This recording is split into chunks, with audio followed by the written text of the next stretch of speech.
Hello Epic Fails, I am Bobby Black from WrestlingRevolution.com in the Unsquared Circle, the Epic Center for all your wrestling needs. I know I was really late getting out my Smackdown review, and I've been slammed this weekend. So I took the notes on Friday, I just haven't had a chance to film my review, so I'm gonna give you what I got. And I know that, I was brought back from Cheeto last week, but I just don't feel into it this week. Don't forget to check out WrestlingRevolution.com. That's our home base website. Also, check out me and Jerichoholic's Worst Matches in History Volumes 1 and 2. Put links in the description box. It's basically where me and Jerichoholic take old matches. Example, Batista versus Great Khali Punjabi prison match. And what was the other? Bill Goldberg versus Brock Lesnar, and we basically put our own commentary over, kind of going over the top and whatever. So, but these are the worst matches that we feel in history, and we're just doing our darndest to commentate on them. But that's it. I guess let's just get into Smackdown. Get ready for the Smackdown. Get ready for the Smackdown. How you gonna react when you put on your back now? 'Cause there's no turning back when you're facing the Smackdown.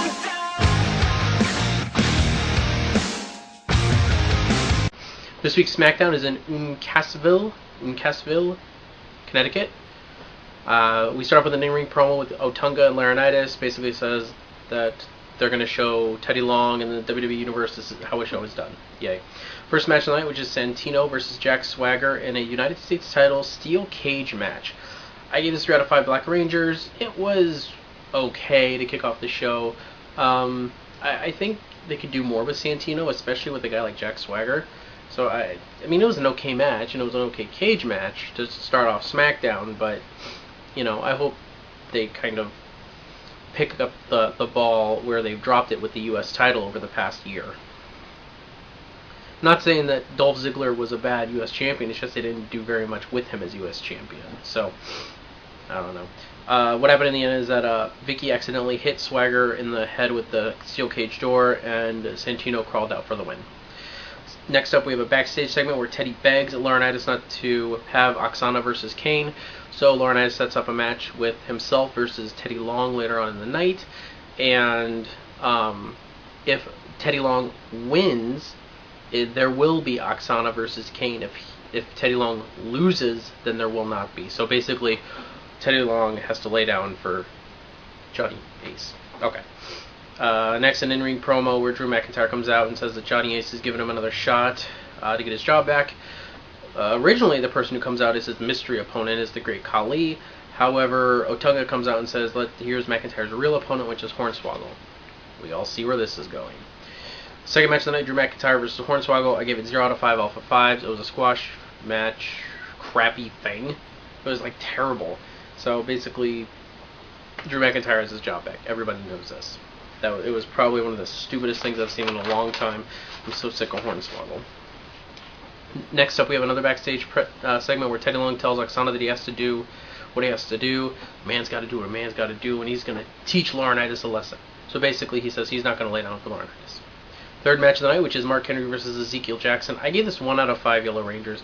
I think these two could really have a good big man match, like Mark Henry and Big Show. But they actually need to let these guys go. This match was 3 to 4 minutes long, and Mark Henry basically squashed Ezekiel Jackson.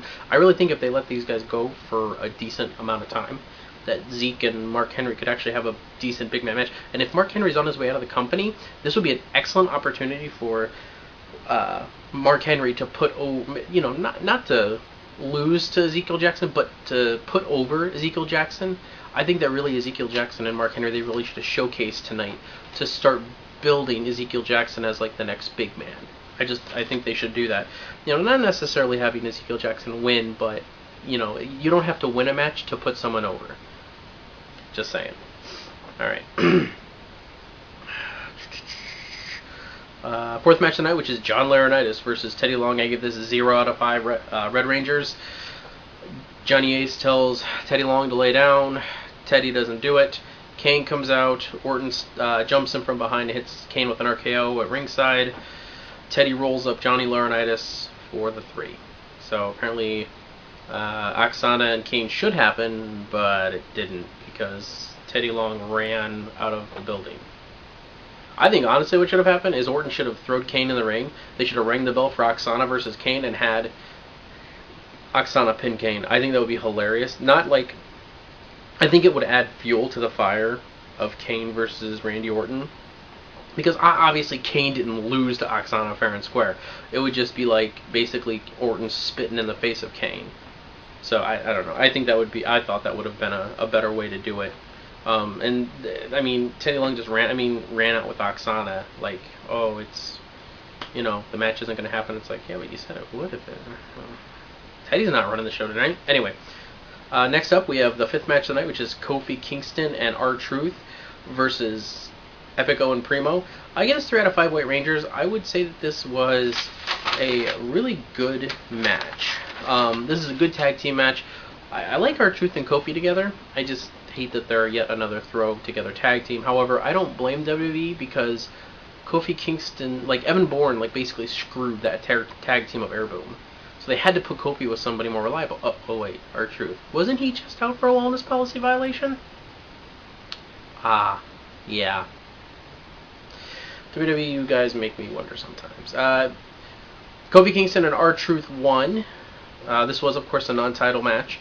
In the end, Kofi Kingston hit his little, you know, like leg where he switches into the outside and springs his legs up into Primo's face, and then R-Truth hit the pay dirt for the win. So Kofi and R-Truth get a non-title win over the tag team champions. Yay! So we're probably going to see a tag title match for them. Next, an in-ring promo with Michael Cole interviewing Sheamus and Daniel Bryan. This was an okay segment, both of them just basically talking how they're going to win at WrestleMania 28. Daniel Bryan was very demeaning to AJ, which I think is wrong. And if Daniel Bryan can't appreciate AJ, he should send her to me. Just saying. 6th match of the night, which is the main event, which is Daniel Bryan, Cody Rhodes, and The Miz versus Sheamus, Big Show, and Randy Orton. I give this match 4 out of 5 Green Rangers. This was a really well done 6-man tag match. Miz was just kind of thrown in here. I really think the original person should have been Kane. And when the whole thing between Orton and Kane went down earlier in the night, then The Miz should have, on TV, because they just mentioned on commentary, oh, The Miz wanted to be interjected and to prove something, so he has to be put in this match. It's like, I think, honestly, after the whole Kane thing with Orton RKOing him, you know, I think Miz should have, in the back, approached Johnny Ace and say, hey, I want to be in the match. I like something like that, rather than the commentators just mentioning, oh, Miz wanted to be in this match, so we could prove it, blah, blah, blah, blah. Why not put it on TV? Why not stop having some of these stupid backstage segments? Why waste time with Drew McIntyre versus Hornswoggle? And just, you know, either that or they should have had, you know, Drew McIntyre's real opponent be Oksana or something. I don't know. I don't know. There's a million different ways that they could have done it better, and I can't think of them on the fly because I'm worn out. You're lucky you're getting so much of a review out of me. Jeez. I didn't realize I'd be doing so much until I actually got into it. Anyway, okay, so this was actually a good 6-man tag match. Bryan, Rhodes, and Miz were an awesome team. I'm sorry, these 3 guys worked together so awesome. However, in the end, Randy Orton reverses a skull-crushing finale on The Miz and then hits the RKO on Miz for the win. Afterward, Kane comes out and Kane and Orton brawl into the back through whatever, do blah, blah, blah, blah. They beat the crap out of each other and yada, yada, yada. So, and the close out the show. When I give the night as a whole, I was being generous, and I gave it a 3 out of 5 Blue Rangers. It's just over a 3 because the main event was really good, the tag match was really good, so the end of the show was really good. Like, the end half of the show was pretty good. So it left a good taste in my mouth at the end of the show. And the steel cage match wasn't bad. It's just all the crap that was in between there. Like anything that was after the steel cage match and before the tag team match was just basically crap. I mean, it really was. So, also I'm going to probably be posting my John Cena versus The Rock video radio on Pillar to Post. I'm gonna be posting that, so if you guys want to listen to it, you know, you can just turn it on and minimize it and just listen to it, because all it is going to be is me on the radio with all the other Revolution members, like the Block, Zamario, Jericho, Grimm, Wesley White makes an appearance, and others. So What I give them, yeah, I already said what I give the night as a whole. So anyway, that's it for this week's SmackDown. I appreciate all of you guys for clicking and watching. Please check out my other stuff like the worst matches in history, Volume 1 and 2. When I post my pillar to post this week, please watch it.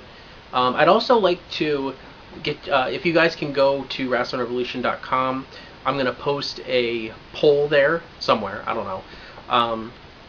I'll put the link in the description box, so I have to decide here after I get done editing this. But I'm gonna have a couple matches on there, and you guys can, as long as you guys actually go there and vote, you guys can pick the next world's worst tag team.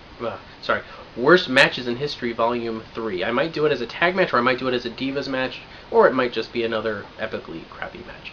Anyway, I'm Bobby Black. I'm signing out. Have a good week.